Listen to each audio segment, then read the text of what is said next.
Week 10 in the National Football League. The Baltimore Ravens set to take on the Cleveland Browns in the second matchup between these two AFC North rivals. Coming up on this edition of Ravens Rundown, I will give you my keys to a Ravens victory. We'll take a look at the injury report, plus my prediction coming up at the end of today's show. Before we do that, Flock, got a little thing I need to ask of you. I need you to like today's video, and let me explain why.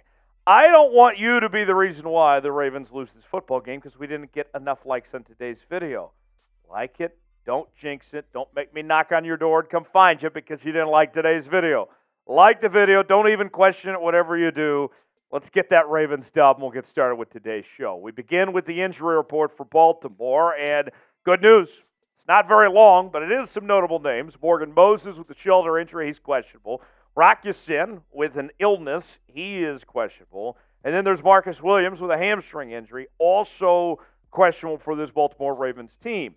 Now, you look on the other end. For the Cleveland Browns, their injury report is a little bit longer. It includes Greg Newsome, Willis, and Wright. Willis is out with that knee injury. Newsome with the groin, he's questionable. Wright is questionable. Meanwhile, David Bell, Marquise Goodwin, and Cameron Mitchell are all questionable on the Browns injury report there. The thing that kind of stands out when I look at those injuries, the Ravens have a very unique chance to specifically go after the Browns wide receivers and their corners. Those speed positions, there's a chance for this Ravens team to really capitalize on both ends of the ball to attack those positions. So something to think about there when evaluating this matchup where those injuries stand. What will the final score be? I know you think it's going to be a Ravens win. How much do they win by? Get in that comment section. Tell me how you think ultimately this game plays out. Now, my keys for a Ravens victory. Let's start with Keaton Mitchell. The undrafted free agent out of East Carolina was fantastic last week as he led the Ravens in rushing. And now what we've heard from John Harbaugh, he was asked about what will Mitchell's role be for this Ravens team going forward. And he said, we're going to go with the hot hand. It's going to be by committee, rotate things. So let me tell you this, Johnny. This needs to be your guy. I want more Keaton Mitchell. I want to see him lead the way for this Baltimore Ravens team as your number one back. Last week, in just 9 carries, had 138 yards, over 15 yards a carry, and a touchdown run. And not to mention, Keaton Mitchell was fantastic after contact as well. I know he's currently the RB3 on the depth chart, but it would not shock me if we're talking about by the end of the year, Keaton Mitchell being the guy for this Ravens team. And this weekend, and as the weeks continue to follow, I want to see Keaton Mitchell see his workload increase. Because last week, against a very good Seattle defense, I might add, he looked unstoppable. More Keaton Mitchell this week, I think, would be a great thing for this Ravens team. Today's show is sponsored by Prize Picks. Prize Picks is daily fantasy made easy. Here is how Prize Picks works, folks. You choose 2 or more players on any given category. You get the choice of more or less. And let's take example. I choose 2 guys this week, like a couple of your Ravens, Lamar Jackson and Mark Andrews. Of course, I'm going with more. More passing yards for Lamar, 218.5. More receiving yards for Mark Andrews, 54.5. If I put $20 down and both of those hit, then I'm making $60. So why don't you play along with me? Hey, if you've been playing with me on Prize Picks this season, we've won big. Let's keep the momentum going this upcoming week. The link is in the comments and description of today's video.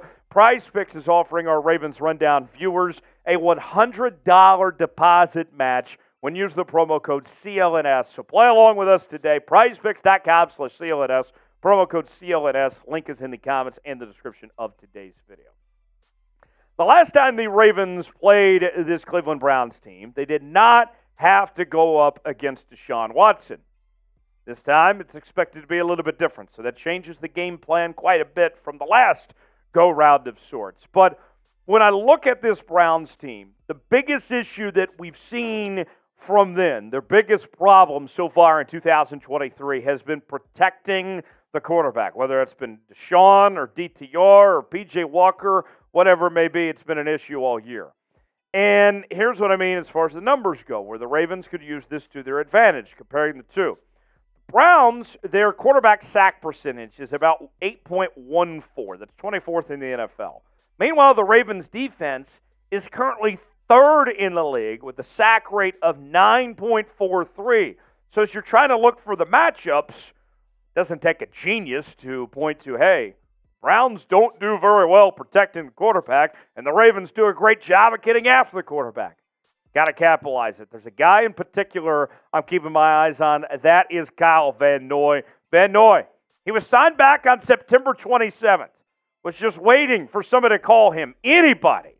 The Ravens bring him in, and he has been nothing short of spectacular. I expect him to play well again. So far in the last 4 games, he's got 5 sacks. He's ranked second in the team in sacks so far this year, even though he only joined the team a few weeks into the season, just behind Justin Matabuke, who's got 7.5 sacks.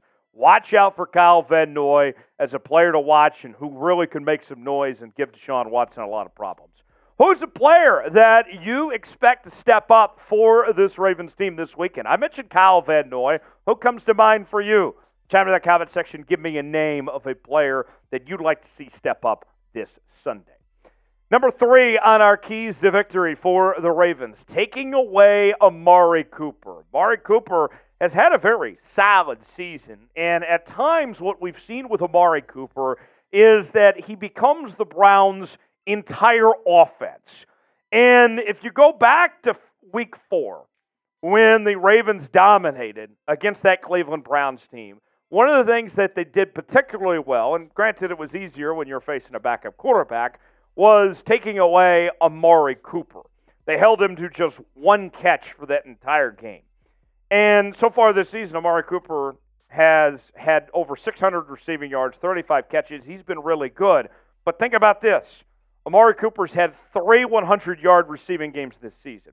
But in that game that the Ravens shut him down, essentially, they held him to just 1 catch on 6 targets. If you can do that again, it's game over. The Browns don't have an answer offensively if they can't get the ball to Amari Cooper. Next on Keys to Victory, starting fast. All gas, no brakes, right? I want to see this Ravens team come out of the gates firing, and we've seen this team do a really good job over the last few weeks of inserting their will by halftime and really just getting after it. In fact, in the first quarter, the Ravens are averaging a nice 6.9 points per game in the first quarter. That is 3rd best in the NFL. And as you look at Sunday, there's no reason why that should slow down. Come out of the gates firing, really just show what you're made of, and wake up that Cleveland Browns defense a little bit, get their attention, come out of the gates, get things going right away. Before we get to our final key to a Ravens victory, what's your confidence level in this Baltimore Ravens team heading into Week 10? A lot of people talking, is this the best team in the National Football League? A lot of hype right now. Are you buying into that hype? What's your confidence level? Scale it for me in the comment section, 1 through 10. We are talking about your Baltimore Ravens like no one else is with daily Baltimore Ravens news and rumors. We do our live shows, watch parties, Q&A mailbags from time to time right here on the channel. If you are a diehard Baltimore Ravens fan, this is the channel for you. We're closing in on 13,000 subscribers. Don't wait another day longer. Subscribe now for free for the latest happenings on your Baltimore Ravens. You'll be glad you did. Last on our keys to victory for a Ravens win is Lamar Jackson. Just letting him work. Let him do his thing. I got to tell you, I really like what I've seen from Lamar Jackson so far in 2023. We've seen that Lamar has really excelled, has flourished as he's picked up this Todd Monken offense as the season has gone along. And he's playing at an MVP level. And sure, he had his turnover issues, in particular fumbling the football there for a few weeks. But now the trust should really be there and established to let Lamar work and do his thing. And it's not just as a runner, but he's been an effective passer. One of the most accurate passers in the league this year, near 72%, nearly 2,000 yards, and throwing it all over the field. He's done a really good job, only 3 interceptions. The run game, one thing I really like what Todd Monken has done with this Ravens offense with Lamar is they're not focusing on Lamar doing the design runs, that they want him to be more of a traditional pocket quarterback to keep him healthier. And so most of those rushing statistics that you're seeing from Lamar this year have not been from designed runs. Those have been from plays that he's escaped and fought for that extra yard. So the efficiency we've seen from Lamar in that sense, let him continue to work and do his thing and play at this high level. I expect big things from Lamar again this Sunday. My prediction coming up in just a matter of moments, but your turn here on Ravens Rundown. Who wins? What's the final score? Get in that comment section and let us know what you think. So to recap, our keys to a Ravens win. We want more Keaton Mitchell. We want to see pressure on Deshaun Watson. Do what you can to take away Amari Cooper. Start fast, all gas, no brakes, and let Lamar Jackson work and do his thing. If the Ravens do all that, they should be in pretty dang good shape as far as I'm concerned. I got a Ravens win. I think it's closer than it was last time, but I do have the Ravens taking care of business, getting in the win column for the 8th time in 2023 with a 25-21 win. If you enjoyed today's show, if you want to see a Ravens victory, hit that like button on today's video, and I will see you next time right here on Ravens Rundown.